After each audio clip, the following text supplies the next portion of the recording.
पडली हो पडली, आजोबांची कवळी नाही हो, आम्हाला सुट्टी पडली.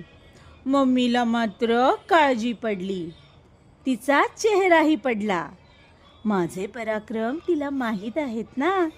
मला ती म्हणते, मोठेपणी तुझी बायको तुला पतीऐवजी उचापती म्हणेल. गेल्या सुट्टीत सुट्टी पडल्या पडल्या मीच विहिरीत पडलो. डोळे मिटून धृतराष्ट्र खेळत होतो ना. विहिरीच्या कट्ट्यावर चढलो आणि काय, धृतराष्ट्र महागात पडला. पप्पांनी लगेच डाय मारली, नाहीतर मीच डायलो असतो. डायरीत लिहून ठेवलाय मी तो दिवस. वाचलो बाबा. सगळे भेटायला आले आणि चहा पिऊन गेले. असा कसा पडला कुणीच विचारेना. असा कसा वाचला असं विचारायचे. काय लोक असतात एक एक. कर्कोचा पण येऊन गेला. अहो, मुख्याध्यापक कोचरेकर हो. खूप उंच आणि बारीक आहेत ना, म्हणून कर्कोचा. कोचरेकर कोचावर बसले. म्हणाले, जपापुराच्या जीवाला एकच आहे ना, म्हणजे 3-4 असते तर काही विहिरीत ढकलायचं की काय. वा सर. टोणपे बाई भेटून गेल्या. म्हणाल्या, डबा बाळगायचा बरोबर बाळा. डबा बांधला की बुडायला होत नाही. मी म्हटलं, मॅडम मला कुठे माहीत होतं मी पडणार आहे म्हणून. 10वी नापास झाल्यावर डब्बा बाटल्या घेऊनच फिरणार आहे मी, काळजी करू नका. खरं म्हणजे मला बाईंचीच काळजी वाटते. सारख्या कविता करतात. एखादीचं कसं डोकं दुखतं किंवा फिरतं ना, त्यातलंच ते. त्यांची म्हैस कविता तुम्ही वाचलीत का? वाचली नसेल ना तर तुम्ही वाचलात.